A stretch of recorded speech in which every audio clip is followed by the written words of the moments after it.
Hello guys, welcome to Kumar production. मेरा नाम है मनीष और आज की इस वीडियो में हम सीखेंगे कि कैसे हम फोटो रियलिस्टिक रेंडर्स कर सकते हैं, वो भी सिर्फ इन 5 स्टेप्स की मदद से। तो ये जो 5 स्टेप्स हैं मैंने इस ट्यूटोरियल को इजी वे में समझाने के लिए बनाया है। अगर आप ब्लेंडर में बिगनर हैं तो आप इन 5 स्टेप्स को फॉलो करके ऐसे रिजल्ट को अचीव कर सकते हैं। तो चलिए अब वीडियो को स्टार्ट करते हैं। तो सबसे पहले हम ब्लेंडर को ओपन कर लेते हैं। तो जो भी मैं यहाँ की प्रेस करूँगा आप उसे बॉटम पे यहाँ देख सकते हैं। तो अब मैं थोड़े ब्लेंडर के बेसिक कंट्रोल्स बताऊंगा। अगर आपको ये कंट्रोल्स पता है तो आप हमारे स्टेप 1 पे स्किप कर सकते हैं। तो बेसिकली सबसे बड़ी जो ये विंडो है इसे हम 3D व्यू पोर्ट कहते हैं। टॉप राइट कॉर्नर पे जो हमारा ये पैनल है इसे आउटलाइनर कहते हैं। तो इसमें जो भी हमारे 3D व्यू पोर्ट में ऑब्जेक्ट्स, कैमरा, लाइट्स होती हैं वो हमें यहाँ दिखती हैं। तो इसके जस्ट नीचे हमारा प्रॉपर्टीज़ पैनल होता है। तो जैसे कि रेंडर प्रॉपर्टीज़ होगी, मटेरियल्स प्रॉपर्टीज़ होगी, फिजिक्स प्रॉपर्टीज़ होगी या पार्टिकल प्रॉपर्टीज़ होगी, हमें यहाँ सब दिखती हैं।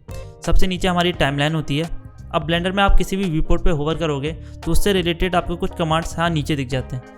जैसे किसी भी ऑब्जेक्ट को सिलेक्ट करने के लिए हम माउस के लेफ्ट बटन को क्लिक करके उसे सिलेक्ट कर सकते हैं, और किसी भी कमांड को कैंसिल करने के लिए हम माउस का राइट बटन प्रेस करेंगे और कंफर्म करने के लिए लेफ्ट बटन।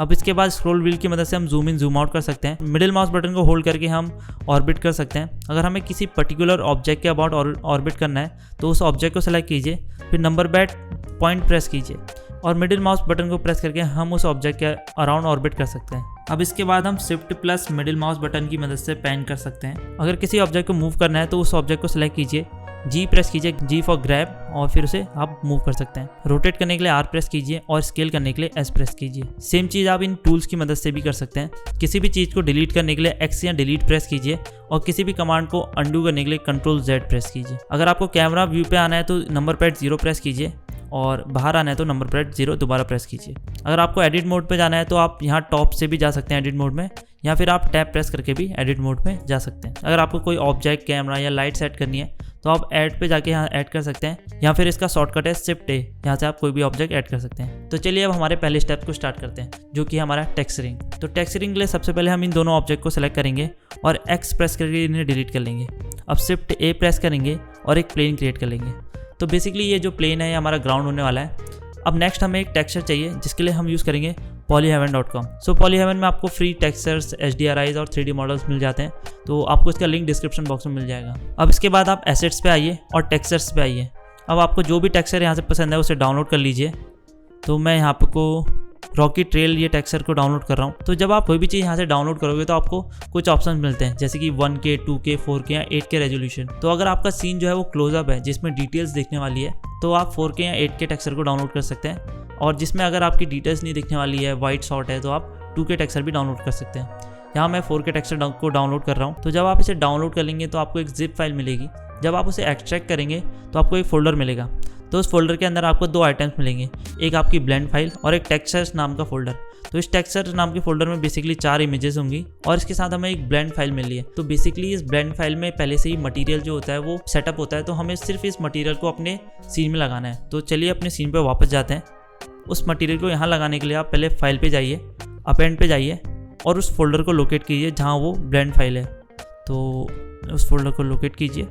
तो ये ब्लेंड फाइल को सिलेक्ट कीजिए, मटेरियल पे आइए और इस मटेरियल को यहाँ अपेंड कर दीजिए। अब इसके बाद अपने ऑब्जेक्ट को सिलेक्ट कीजिए या अपने प्लेन को सिलेक्ट कीजिए और मटेरियल प्रॉपर्टीज़ में आइए। अब यहाँ क्लिक कीजिए तो आपको दिखेगा एक डिफ़ॉल्ट मटेरियल और ये हमारा रॉकी ट्रेल वाला मटेरियल। तो ये सेटअप हो गया। अब हम इसको देखने के लिए आपको यहाँ ऊपर 4 मोड मिलते हैं। एक आपका वायर फ्रेम मोड है, सेकंड आपका सॉलिड मोड है, थर्ड आपका मटेरियल प्रीव्यू है। तो आप देखेंगे कि आपका जो टेक्सचर है वो यहाँ लग चुका है। अब इसके बाद हम रेंडर्ड मोड में आ जाते हैं। अब रेंडर प्रॉपर्टीज़ में आइए और रेंडर इंजन को साइकिल कर दीजिए और डिवाइस को GPU कंप्यूट कर दीजिए। अब इसके बाद आप देखेंगे कि जो हमारा इन्वायरमेंट की लाइट है वो एक ग्रे कलर का बैकग्राउंड है बेसिकली। तो हम इसको चेंज करने के लिए अभी डिफ़ॉल्ट लाइटिंग यूज़ कर लेते हैं। तो आप इस शेडिंग पे क्लिक कीजिए और सीन वर्ल्ड को अनचेक कर दीजिए। तो हम यहाँ से डिफ़ॉल्ट लाइटिंग को यूज़ कर सकते हैं, जैसे कि मैं इस लाइटिंग को यहाँ यूज़ कर रहा हूँ। अब इसके बाद जो हमने टेक्सचर डाउनलोड किया है तो उसमें हमें एक डिस्प्लेसमेंट मैप मिलता है, जो कि basically white and black colour का मैप होता है, जो कि हमारी एक्चुअल में ज्योमेट्री को डिस्प्लेस करता है और हमें रियलिस्टिक लुक देता है। तो इसके लिए आप देखेंगे तो अभी आपको कोई भी डिस्प्लेसमेंट नहीं आ रहा है, क्योंकि जो हमारी प्लेन है, अगर आप एडिट मोड पर आएंगे टैब प्रेस करके तो आप देखेंगे कि इसमें सिर्फ 4 वर्टिसेस हैं। तो सबसे पहले हमें इसे सब डिवाइड करना होगा। इसके लिए आप राइट क्लिक कीजिए और सब डिवाइड पे क्लिक कीजिए। अब इसके बाद इस बॉक्स को ओपन कीजिए और नंबर ऑफ कट्स पे 20 या 30 टाइप कर दीजिए। तो अब इसके बाद अगर आप टैब प्रेस करके ऑब्जेक्ट मोड में वापस जाएंगे तो आप देखेंगे कि हमारी जो प्लेन है वो थोड़ा सा डिस्प्लेस तो हुआ है। अब इसके बाद हम मॉडिफायर प्रॉपर्टीज़ में जाएंगे और ऐड मॉडिफायर पे क्लिक करेंगे और यहाँ से सब डिवीज़न सरफेस मॉडिफायर को सिलेक्ट कर लेंगे। तो basically sub division surface modifier हमारी जो प्लेन है या हमारी जो ज्योमेट्री है उसे और सब डिवाइड कर देता है। आप level of view port numbers को बढ़ा के इसे और सब डिवाइड कर सकते हैं और रेंडर के लिए इसे 5 या 6 कर सकते हैं और व्यू पोर्ट के लिए मैं इसे 3 कर दूंगा। अब इसके बाद मटेरियल प्रॉपर्टीज़ में आएंगे और सबसे नीचे आएंगे और सेटिंग्स ओपन करेंगे और यहाँ डिस्प्लेसमेंट में डिस्प्लेसमेंट एंड बम को सिलेक्ट कर लेंगे। अब इसके बाद आप इस स्केल की वैल्यू से इसकी डिस्प्लेसमेंट को कंट्रोल कर सकते हैं, तो मैं इसे डिफ़ॉल्ट ही रहने दूंगा अभी। अब इसके बाद हमारा पहला स्टेप कंप्लीट होता है। अब हमारा नेक्स्ट स्टेप आता है जो कि है लाइटिंग। तो अगर अभी हम इसे रेंडर करेंगे तो हमारा जो रेंडर है वो डिफ़ॉल्ट लाइटिंग के साथ होगा जो कि हमारा ग्रे बैकग्राउंड है। तो आप सीन वर्ल्ड को दोबारा सेलेक्ट कीजिए। अगर आप इसमें लाइट ऐड करना चाहते हैं तो आप शिफ्ट ए प्रेस करके यहाँ लाइट्स में आके यहाँ पॉइंट लाइट, सन लाइट या स्पॉट लाइट या एरिया लाइट को यूज़ कर सकते हैं। बट हम यहाँ ब्लेंडर का स्काई टेक्सचर यूज़ करेंगे। इसके लिए आप वर्ल्ड प्रॉपर्टीज़ में आइए और कलर के आगे इस येलो सर्कल पे क्लिक कीजिए और यहाँ से स्काई टेक्सचर को सेलेक्ट कर लीजिए। तो बेसिकली स्काई टेक्सचर जो है ये ब्लेंडर का एक बिल्ट इन स्काई टेक्सचर है जो कि काफ़ी ज़्यादा पावरफुल है। आप इसे जैसे सनसेट या सनराइज़ या दिन का टाइम कर सकते हैं। जब आप सन एवोल्यूशन को हायर कर देते हैं तो आप देखेंगे कि ये जो हमारा सीन है वो ओवर एक्सपोज हो जा रहा है। तो इसको सही करने के लिए आप इस स्ट्रेंथ की वैल्यू को चेंज मत कीजिए। आप रेंडर सेटिंग्स में आइए और सबसे नीचे कलर मैनेजमेंट में एक्सपोजर की वैल्यू को कम कर दीजिए, तो आपका ये प्रॉपर एक्सपोज हो जाएगा। अब इसके बाद वापस हम वर्ल्ड प्रॉपर्टीज़ में आ जाते हैं। अब आपको जैसी भी लाइटिंग चाहिए आप यहाँ से इसे सेट कर लीजिए। तो मैं इसे थोड़ा ऐसा सेट कर देता हूँ और मैं थोड़ा एक्सपोजर को भी बढ़ा दूँगा। अब इसके बाद वापस हम वर्ल्ड प्रॉपर्टीज़ में आ जाते हैं। तो अभी आप अगर हमारे स्काई देखेंगे तो वो थोड़ा वॉश्ड आउट जैसा लग रहा है और मैं चाहता हूँ जो हमारा स्काई वो थोड़ा ब्लू हो। इसके लिए आप एयर की वैल्यू को कम कर दीजिए, डस्ट की वैल्यू को कम कर दीजिए और ओजोन की वैल्यू को इंक्रीज़ कर दीजिए। तो आप देखेंगे कि हमारा स्काई भी अब ब्लू हो चुका है। तो यहाँ से हमारा लाइटिंग का पार्ट भी कंप्लीट होता है। अब हमारा नेक्स्ट स्टेप आता है जो कि है एडिंग कैमरा। तो अगर आपने कैमरा पहले डिलीट कर दिया तो शिफ्ट ए प्रेस करके आप यहाँ से कैमरा ऐड कर सकते हैं। बट हमारा कैमरा पहले से यहाँ है तो आपको जो भी फ्रेम पहले सेलेक्ट रख रहा है आप वहाँ जाइए। जैसे कि मैं यहाँ पर कोई चाहता हूँ और अब मैं चाहता हूँ मेरा कैमरा यहाँ आ जाए, तो इसके लिए मैं ऑल्ट कंट्रोल 0 प्रेस करूँगा तो मेरा कैमरा यहाँ आ जाएगा। अब इसके बाद आप आउटपुट प्रॉपर्टीज़ में आएंगे और यहाँ से आप रेजोल्यूशन सेट कर सकते हैं। अगर आप इंस्टाग्राम रील के लिए बना रहे हैं तो आप 1080x920 कर सकते हैं। यहाँ मैं इसकी y की वैल्यू को 803 कर रहा हूँ जो कि बेसिकली 2.39:1 का एस्पेक्ट रेशियो होता है जो कि वाइड एस्पेक्ट रेशियो होता है। तो आप जो भी यहाँ से करना चाहें वो कर सकते हैं और रेंडर रीजन को सेलेक्ट कर लेंगे ताकि जो भी व्यूपोर्ट में कैमरे की बाहर की चीज़ें वो रेंडर ना हो और हम आसानी से इसे देख पाएँ। अब इसके बाद हम कैमरा को सेलेक्ट करेंगे और इस कैमरा प्रॉपर्टीज़ में आएंगे तो यहाँ से हम फोकल लेंथ को भी एडजस्ट कर सकते हैं। तो मैं अभी इसे डिफ़ॉल्ट 50 ही रहने दे रहा हूँ। अगर आपको कैमरा को मूव करना है तो आप जी प्रेस करेंगे, फिर आप ऐसे मूव कर सकते हैं या शिफ्ट प्रेस करके आप थोड़ी मूवमेंट कर सकते हैं और राइट माउस बटन से आप इसे कैंसिल कर सकते हैं। आप जी प्रेस करके मिडिल माउस बटन प्रेस करेंगे तो आप थोड़ा यहाँ जूम आउट कर सकते हैं इसे। तो यहाँ पर हमारा ये स्टेप भी कंप्लीट होता है। तो अब हमारा नेक्स्ट स्टेप आता है एडिंग ऑब्जेक्ट। तो इसमें आप कोई भी ऑब्जेक्ट ऐड कर सकते हैं। तो बेसिकली मैं पॉलीहेवन से ही एक 3D मॉडल को यूज़ कर रहा हूँ। तो आप यहाँ एसेट्स पे आके मॉडल पे आइए तो आपको यहाँ काफ़ी 3D मॉडल मिल जाएंगे। तो मैं यहाँ एक कैसेट प्लेयर का 3D मॉडल यूज़ कर रहा हूँ जो कि ये है। मैंने इसका 4K वर्जन डाउनलोड किया है। फिर सेम तरह से आप इसे एक्सट्रैक्ट कर लीजिए और सेम तरह से इसे यहाँ अपेंड कर लीजिए। फाइल पे जाइए, अपेंड पे जाइए और इसको लोकेट कीजिए और इस ब्लेंड फाइल को ओपन कीजिए और इस बार आप कलेक्शन को ओपन कीजिए और कैसेट प्लेयर कलेक्शन को यहाँ अपेंड कर दीजिए।